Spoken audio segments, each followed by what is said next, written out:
තෙරුවන් සරණයි සියලු දෙනාටම විශේෂයෙන්ම අද ඔබට ගොඩාක් වැදගත් වෙන වීඩියෝ එකක් තමයි අපි ඔබට කියලා දෙන්න බලාපොරොත්තු වෙන්නේ කරුණු ටිකක්. මොකද හේතුව මේ 2025 වසරේ ප්‍රධානතම ග්‍රහමාරු 3ක් සිද්ධ වෙනවා. ඒක පළවෙනි ග්‍රහමාරුව මාර්තු 29 සෙනසුරු මාරුවත් ඒ වගේම මැයි 14 විශේෂයෙන්ම ගුරු මාරුවත් ඒ වගේම මැයි 18 විශේෂයෙන්ම සිද්ධ වෙනවා රාහු කේතු මාරුව. එතකොට මේ ග්‍රහ මාරු තුනක් මාස 3කට කලින් එක දිගට සිද්ධ වෙනවා නම් ඒක සමහර අවස්ථාවල අහිතකරතාවයක් බලපෑමක් ඇති වෙන්න පුළුවන් අවස්ථාව වැඩි. එතකොට මේ ග්‍රහ මාරු තුනේම ගොනුවක් විදිහට ගත්තාම රාහු කේතු මාරුවත් ගුරු මාරුවත් සෙනසුරු මාරුවත් මේ තුනේම බලපෑම කොහොමද කියලා තමයි අපි පැහැදිලි කරන්නේ. ලග්න 12න් ලග්න විශේෂයෙන්ම 8කට හොඳ ප්‍රතිඵල තියෙනවා. ඒ වගේම තමයි ලග්න 4කට පැහැදිලිවම අහිතකර බලපෑම තියෙනවා.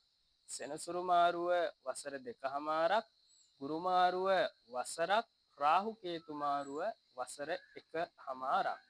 මේක පොදුවේ ගත්තාම අපි විශේෂයෙන්ම ගණනය කරලා බැලුවා මේෂ, වෘෂභ, මිථුන, සිංහ, තුලා, ධනු, මකර, මීන. මේ ලග්න 8ට සුබ කාලයක් බවට පත් වෙනවා. ඒ වගේම කටක, කන්‍යා, උච්චික, කුම්භ මේ ලග්න 4ට ඇත්තටම අහිතකර බලපෑම අහිතකර කිරණ වැඩිපුර එන්න පුළුවන්. එතකොට සෙනසුරුගෙන් පීඩිත භාවයත් ගුරුගෙන් පිනත් රාහු කේතුගෙන් ඒ ඉස්මතු වෙන පින වළක්වාලීම සිද්ධ වෙනවා. එතකොට මේ ග්‍රහමාරු තුනෙන්ම ඔබට යහපතක් වෙන්නේ කොහොමද කියලා තමයි අපි එකින් එකට අද ලග්න 12ටම පැහැදිලි කරලා මේට පොදුවේ කළ යුතු වත්පිළිවෙත් පිළිබඳව කියලා දෙනවා. එතකොට විශේෂයෙන්ම අපි ගත්තාම බලමු මේෂ ලග්නය විශේෂයෙන්ම රාහු කේතු මාරුව කොහොමද කියලා. මේෂ ලග්න හිමි ඔබට මේෂ ලග්න හිමි ඔබට නව රැකියා ආරම්භ කිරීම හොඳ කාලයක්. නව රැකියාවකට ඔබ යන්න ඉන්නවා නම් ඇත්තටම සාර්ථක රැකියාවක් හොඳ රැකියාවක් ඔබට හම්බ වෙනවා. ඒ වගේම තමයි විදේශ ගමන් වලට බොහෝම හොඳ කාලයක් වෙනවා. අධ්‍යාපනය හදාරන දරුවන්ට උසස් අධ්‍යාපනයට තියෙන බාධා දුරු වෙලා රාහු කේතු ආවට ගුරුගේ තියෙන යහපත් බලපෑම නිසා පෙරපින නිසා රාහු කේතුගේ බලපෑම යටපත් වෙලා ඔබට යහපත් කාලයක් බවට පත් වෙනවා. ඒ වගේම තමයි ඔබ විශේෂයෙන්ම රෝගාබාධ වලින් පෙළෙච්ච කෙනෙක් නම් මේෂ ලග්න හිමි ඔබේ රෝගාබාධ කායික මානසික පීඩනය අඩු වෙලා කායික මානසික සුවය ඇති වෙන කාලයක් වෙනවා. මේෂ ලග්න හිමි ඔබට රාහු කේතු මාරුව හොඳ ප්‍රතිඵල දෙන සුබ කාලයක් බවට පත් වෙනවා. වෘෂභ ලග්නය වෘෂභ ලග්න හිමි ඔබට විශේෂයෙන්ම පැහැදිලි කළ යුතුයි. ඔබ බලාපොරොත්තුවෙන් ඉන්නවා නම් අලුතින් ව්‍යාපාරයක් ආරම්භ කරන්න නව ව්‍යාපාරයක් බොහොම හොඳ කාලයක් වෙනවා. කාලෙක ඉඳන් ඔබ බලාපොරොත්තුවෙන් හිටියානම් විදේශ ගමනක් ඔබට මේ වසර 1කමාර තුල ඇතුළත උත්සාහ කරන්න සාර්ථක විදේශ ගමනක් හොඳ රටකට යන්න අවස්ථාව ලැබෙනවා. ඒ වගේම තමයි ඔබ විශේෂයෙන්ම අධ්‍යාපනය හදාරන කෙනෙක් නම් අධ්‍යාපනයේට හොඳ කාලයක් උදා වෙනවා. ස්ථීරවම ඔබ විවාහයකට යන්න ඉන්නවා නම් විවාහ නොවි හිටියා නම් සාර්ථක විවාහයක් සිද්ධ වෙන කාලයක් බවට පත් වෙනවා. රාහු කේතු මාරුව වෘෂභ ලග්න හිමි ඔබට යහපත් කල දසාවක් උදා කර දෙනවා.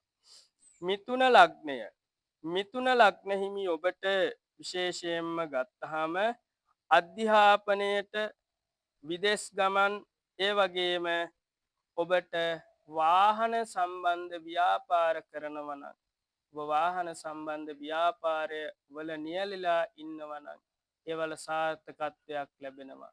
නව වාහනයක් ගන්න හිටියානම් මිථුන ලග්න හිමි ඔබ ඒකට අත ගහන්න. ඔබට ඒකෙන් යහපත් කාලයක් වෙනවා. ඒ වගේම පවුල තුල සමගිය ඇති වෙන කාලයක් වෙනවා. පවුල් ප්‍රශ්න දුරු වෙලා දරුවන් සමග සතුටින් කාලය ගත කරන්න පුළුවන් කාලයක් බවට පත් වෙනවා. ඒ වගේම තමයි විශේෂයෙන්ම කටක ලග්නය. අපි සඳහන් කළා ලග්න 4කට අහිතකර කිරණත් ලග්න 8කට යහපත් කිරණත්. ඒකෙන් කටක ලග්නය විශේෂයෙන්ම අපල කාලයක් විදිහටයි අපි දකින්නේ. ඔබ විවාහ වෙලා ඉන්නවා නම් හොඳට මතක තියාගන්න. විවාහය තුල ප්‍රශ්න මත ගැටුම් දෙදෙනා අතර වෙන්වීම දරුවන් තුල අසමගිය ඇති වෙන්න පුළුවන් කාලයක්. ඒ නිසා ඔබ බොහෝම ඉවසීමෙන් බුද්ධිමත්ව කටයුතු කරගන්න. ඒ වගේම තමයි ඔබට විශේෂයෙන්ම ඔබ විදේශගත වෙන්න අවස්ථාව සලසාගෙන හිටියානම් ඔබට ඒක මගහැරෙනවා. ඔබ ලංකාවෙන් පිට ඉන්නවා නම් ලංකාවට එන්න එපා. ඔබට නැවත විදේශගත වෙන්න අපහසුයි. ඔබේ රැකියාව තුල යම් යම් ප්‍රශ්න ඉස්මතු වෙන කාලයක්. අධ්‍යාපනය හදාරන දරුවෙක් නම් අධ්‍යාපනය අඩාල වෙන්න තියෙන අවස්ථාව වැඩි. ඔබ එක අරමුණක හිත තබා ගන්න. දැන් හිතනවා ආයි වෙනස් වෙනවා. අරමුණු ගොඩකට යනවා. ඔබේ ඔළුව අවුල් සහගත කාලයක් බවට පත් වෙනවා. කටක ලග්න හිමි ඔබ විශේෂයෙන්ම මේ කාලය තුල පුළුවන් තරම් ඉවසීමෙන් කටයුතු කරන්න කියලා සිහිපත් කරනවා. සිංහ ලග්නය අපි සිංහ ලග්නයට සඳහන් කළා සෙනසුරු මාරුවත් එක්ක හොඳ කාලයක් එන්නේ හැබැයි සතුරු පීඩා වැඩි කියලා. නමුත් රාහු කේතු මාරුවත් ගුරු මාරුවත් එක්ක ගත්තාම පෙරපින ඉස්මතු වෙන නිසා ඔබට විශේෂයෙන්ම එන්න තියෙන සතුරු පීඩා මගහැරෙන්න තියෙන අවස්ථාව වැඩි. ඒ කියන්නේ විශේෂයෙන්ම 5 වෙනි මාසයේ 18 වෙනිදායින් පස්සේ අර තිබිච්ච නිന്ദා අපහාස චෝදනා තරමක අඩුවීමක් වෙනවා. හැබැයි ඔබ හොඳට මතක තියාගන්න එහෙම කියලා ඔබ ඒවා ගණන් ගන්න නැතුව ඉන්න එපා. ඔබට සතුරු පීඩා තියෙනවා ඒවා වළක්වා ගන්න ක්‍රමවේද භාවිතා කරන්න. නීතිමය ගැටලු එන්න පුළුවන් ඉඩකඩ වැඩි. ඒ වගේම තමයි රැකියාවල හොඳ කාලයක් සුබ කාලයක් බවට පත් වෙනවා. අපි මුලිනුත් සඳහන් කළා සිංහ ලග්නයට අෂ්ටම ඒරාෂ්ටකයක් ගියත් රැකියාවල ආදායම් වල හොඳ ලාභයක් ලැබෙන කාලයක්. හැබැයි කළු ගලක් කඩනවා වගේ ගොඩක් මහන්සි වෙන්න වෙනවා. ගොඩක් ඉවසීමෙන් කටයුතු කරන්න වෙනවා. මොකද ප්‍රශ්න මැද්දේ තමයි සිංහ ලග්න හිමි ඔබට කාලය ගත කරන්න වෙන්නේ. නමුත් හොඳ කාලයක් විදිහට අපි දකිනවා. කන්‍යා ලග්නය. කන්‍යා ලග්න හිමි ඔබට විශේෂයෙන්ම අපි සඳහන් කළා කටක ලග්නය වගේම කන්‍යා ලග්නය. මේ කන්‍යා ලග්න හිමි ඔබටත් අහිතකර බලපෑම රාහු කේතු මාරුවත් සමග වැඩිපුර එනවා. සමහර වෙලාවට ඔබේ අත ළඟට වැඩේ දීලා මේක කරමු කියලා හා කියලා ඒක විනාශ වෙලා යන්න තියෙන ඉඩකඩ වැඩි. ඒ නිසා ඔබ විශේෂයෙන්ම බලාපොරොත්තුවෙන් කටයුතු කරන්න එපා. ඒ වගේම තමයි බොහොම ඉවසීමෙන් කටයුතු කරන්න. කෙනෙක් විශ්වාස කරනවා නම් අතේ දුරින් විශ්වාස කරන්න. විවාහය තුල රැකියාව තුල අධ්‍යාපනය තුල මන්දගාමී ස්වභාවයක් ඇති වෙන්න පුළුවන්. ඔබ උත්සාහ කරන්න උනන්දු වෙන්න. එහෙම වුණොත් අර නරක කිරණ ඉවත් කරගෙන හොඳ කාලයක් බවට පත් කරගන්න පුළුවන්. කොහොම නමුත් ලංකාවෙන් පිට විදේශ ගමනක් ස්ථීරවම ඔබට ලැබෙන කාලයක්. තුලා ලග්නය. තුලා ලග්න හිමි ඔබට විශේෂයෙන්ම අපි සඳහන් කළා හොඳ ලග්න 8ක් පිළිබඳව. ඒ ලග්න වලින් තුලා ලග්නයත් හොඳ ලග්නයක් විදිහට අපි දකිනවා. අධ්‍යාපනයේට සුදුසුයි. ඒ වගේම තමයි ලෙඩ රෝග තිබුණා නම් ඒවා අඩු වෙලා පහ වෙලා යනවා. විවාහය තුල ප්‍රශ්න ගැටලු තිබ්බනම් ඒවා දුරු වෙලා යනවා. රැකියාව කරන තැන ඔබට සමහර අවස්ථාවල සමහර අයගෙන් නිന്ദා අපහාස තිබ්බනම් ඒවා දුරු වෙලා යනවා. නව ව්‍යාපාර ආරම්භ, අලුත් අධ්‍යාපනය, විදෙස් ගමන්, උසස් අධ්‍යාපනය, පවුල තුල සමගිය මේ යහ උච්චික ලග්නය. උච්චික ලග්න හිමි ඔබට විශේෂයෙන්ම අහිතකර බලපෑම වැඩිපුර ලැබෙන කාලයක්. අපි ලග්න 4කට හොඳ නැහැ කිව්වා, ලග්න 8කට හොඳයි කිව්වා. ඒකෙන් තුන්වන ලග්නය තමයි උච්චික ලග්නය. විශේෂයෙන්ම දේපල ගැටලු. දේපල නිසා නීතිමය ගැටලු ඇති වෙන්න පුළුවන් අවස්ථාව වැඩි. බහිරව දෝෂ, නිවාසවල බහිරව දෝෂ, ශරීරවලට විනදෝෂ නිසා රෝගී ස්වභාවයන් වැඩිපුර ඇති වෙන්න පුළුවන්. ඒ වගේම රැකියාවල බාධා ඇති වෙන්න පුළුවන්. අධ්‍යාපනය කරගෙන ගියා නම් හොඳට කරගෙන ගිහිල්ලා එකපාරම එපා වීමක් නෑ, පස්සේ පුළුවන් ඉදිරියට බලමු. අන්න ඒ වගේ පහළ අදහස් වෙන කාලයක් වෙනවා. උච්චික ලග්න හිමි ඔබට රාහු කේතු මාරුවත් ගොඩාක් දුරට හොඳ නෑ. ගුරුගේ පෙරපින ඉස්මතු වෙන්න අදාළ පින්දහම් වත්පිළිවෙත් තෙල් වර්ග පැළඳීම කරගන්න. ධනු ලග්නය. ධනු ලග්න හිමි ඔබට හොඳ කාලයක්. නව ව්‍යාපාරවලට ඒ වගේම උසස් අධ්‍යාපනයට ඔබේ කීර්ති නාමය යම්තාක් දුරට අපකීර්තියක් බවට පත් වෙලා තිබ්බනම් ඒක දුරු වෙලා ඔබ පිළිබඳව සමාජයේ කතා කරන ඔබේ කීර්තිය ඇති වෙන රැකියාවේ හොඳ උසස් වීම් ලැබෙන නව ව්‍යාපාරවලට එළඹෙන පෞල් ජීවිතයේ යහපත් කාලයක් බවට පත් වෙනවා. ඒ වගේම තමයි සමහර අවස්ථාවල සහෝදරයන් නිසා ඔබට යම් යම් ප්‍රශ්න බාධා ගැටලු ඇති වෙන්න පුළුවන් අවස්ථාව තියෙනවා. මකර ලග්න හිමි ඔබට මකර ලග්න හිමි ඔබට හදිස්සි ධන වාසනා ඇති වෙන කාලයක්.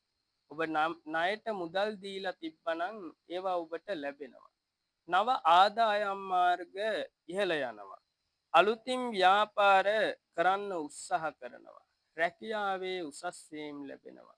පවුල තුල සමගිය සතුට ඇති වෙන කාලයක් බවට පත් වෙනවා. ඒ වගේම කුම්භ ලග්න හිමි ඔබට අපි සඳහන් කළා අහිතකර ලග්න 4යි, සුබ ලග්න 8යි. ඒ අහිතකර ලග්න 4න් හතරවන ලග්නය කුම්භ ලග්නය. කුම්භ ලග්න හිමි ඔබට විවාහය තුල යම් යම් ගැටලු ඇති වෙන්න පුළුවන්. ඒ වගේම තමයි ඔබේ හිසේ ආබාධ නිතර ඇති වෙන්න පුළුවන්. ඒ කියන්නේ මානසික පීඩනය, මානසික ආතතිය වැඩිපුර ඇති වෙන්න පුළුවන් කාලයක් බවට පත් වෙනවා. ඒ නිසා ඔබ විශේෂයෙන්ම සැලකිලිමත් වෙන්න, ඔබ කරගෙන යන කටයුතු වල බාධා ඉවත් කරලා යහපත සිත සාන්තිය උදා කරගන්න වත්පිළිවෙත් කරන්න. ඒ වගේම තමයි ඔබට පීඩනය ආවොත් රැකියාව තුල ගැටලු ඇති කරගන්න එපා. යහපත්ව ජීවත් වෙන්න. ඒ වගේම තමයි මීන ලග්නය.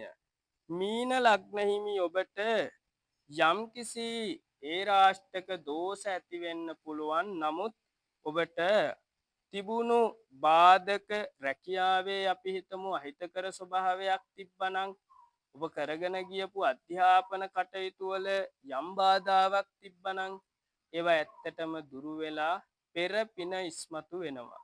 සමහර අවස්ථාවල ඔබ සතුටු වේවි. ඔබට ඔබ මහන්සි වෙච්ච විදිහට ප්‍රතිඵල ටිකෙන් ටික මට ලැබෙනවා කියලා සතුටු වෙන්න පුළුවන් කාලයක් බවට පත් වෙනවා.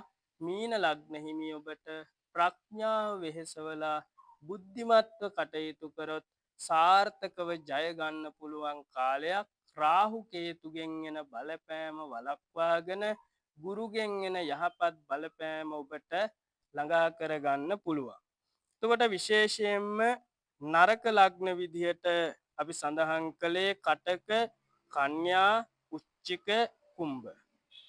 ඒ වගේම තමයි මේ කියන ලග්නවලට විශේෂයෙන්ම ඔබ වත්පිළිවෙත් සිද්ධ කරගන්න අනිත් ලග්න 8ට යහපත් ප්‍රතිඵල ලැබෙන කාලයක් ඔබ විශේෂයෙන්ම රාජතරංගනී තෛලය මාතාංගේශ්වරී තෛලය දිව්‍ය රාජ තෛලය වගේ තෙල් වර්ග පැළඳගෙන ඉන්නවා නම් ඔබට හොඳයි.